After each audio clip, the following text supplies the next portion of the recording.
बरसों पहले की बात है। अलीगढ़ नामक एक छोटे से गांव में सोनिया अपने भैया भाभी के साथ रहती थी। कुछ दिनों पहले ही एक कार एक्सीडेंट में उसके मम्मी पापा की मौत हो गई थी। अब उसकी भाभी शीला पूरा दिन उससे घर का काम करवाती थी। ओ महारानी, अब आराम ही करती रहेगी या खाना भी बनाएगी? चल जा, जाकर खाना बना। सोनिया रोते रोते घर का पूरा काम करती है।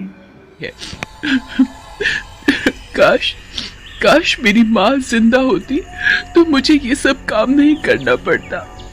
भाभी तो मुझे हर समय परेशान ही करती रहती है। कुछ दिनों बाद होली का त्योहार आता है।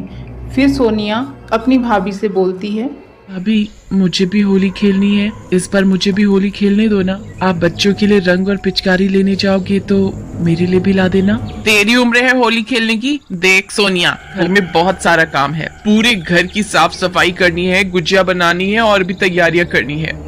भाभी आप चिंता न करें, मैं सब कर लूंगी। फिर सोनिया अपने काम में लग जाती है। पूरे दिन घर का काम करती है और दुखी होकर शाम को अपने कमरे में जाकर रोने लगती है। माँ, आप मुझे यूं अकेला छोड़कर क्यों चली गई? यहाँ मेरा कोई नहीं है, मुझे भी अपने पास बुला लो। सोनिया अपनी माँ को याद करते हुए ऐसे ही सो जाती है। अगली सुबह होली का दिन था। मोहल्ले के सभी बच्चे होली खेल रहे थे। उन्हें देखकर सोनिया का मन भी होता है कि मैं भी होली खेलूं।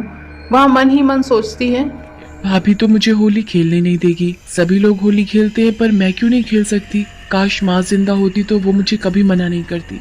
फिर भाभी सोनिया से बोलती है, मैं बाजार जा रही हूँ, तू घर का ध्यान रखना, कहीं इधर उधर मत चली जाना। सोनिया अपने काम में लग जाती है।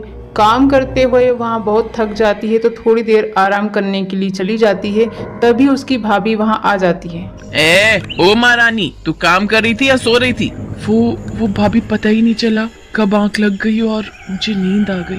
शीला उसे बहुत खरी खोटी सुनाती है और वहाँ से चली जाती है। ये रोज रोज के ताने सुन सुन कर मैं थक गई हूँ। इससे अच्छा तो ये है कि मैं मर ही जाऊँ। सोनिया को इतना दुखी देख वहाँ एक चुड़ैल आ जाती है। तुम तो चुड़ैल हो। डरो नहीं, मैं तुम्हें कुछ नहीं करूँगी। और तुम हो कौन? फिर चुड़ैल सोनिया को बताती है कि मैं तुम्हारी माँ हूँ। तुम दिन रात मुझे याद करते हुए रोती रहती हो। तुम्हें इतना दुखी और परेशान देखकर मैं अपने आप को रोक नहीं पाई और तुम्हारे पास चली आई। जब से मेरी भाभी आई है, उसने मुझे कभी होली नहीं खेलने दी और वो मुझे बहुत परेशान करती है। होली होली तो मुझे भी बहुत पसंद है, पर जब से मैं चुड़ैल बनी हूँ ना, मैंने भी होली नहीं खेली। पर तुम चिंता मत करो, इस बार तुम होली जरूर खेलोगी। पर कैसे? वो तुम मुझ पर छोड़ दो। क्या तुम मुझे भी अपने साथ होली खिलाओगी?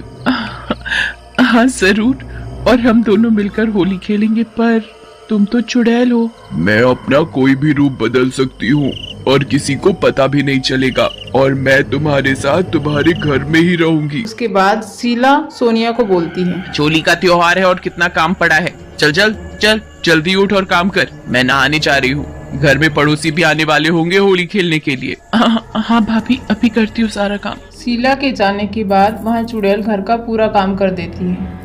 नहा कर आती है तो उसकी आंखें फटी की फटी रह जाती हैं। तूने इतनी जल्दी सारा काम कर लिया कैसे? कोई भूत प्रेत करके गया है क्या? नहीं भाभी, मैंने ही घर का सारा काम किया है। अब चुड़ैल शीला को सबक सिखाने का सोचती है। थोड़ी देर में पड़ोसी उसके घर होली खेलने के लिए आते हैं। तभी चुड़ैल अपनी शक्तियों से शीला को नीचे गिरा देती है।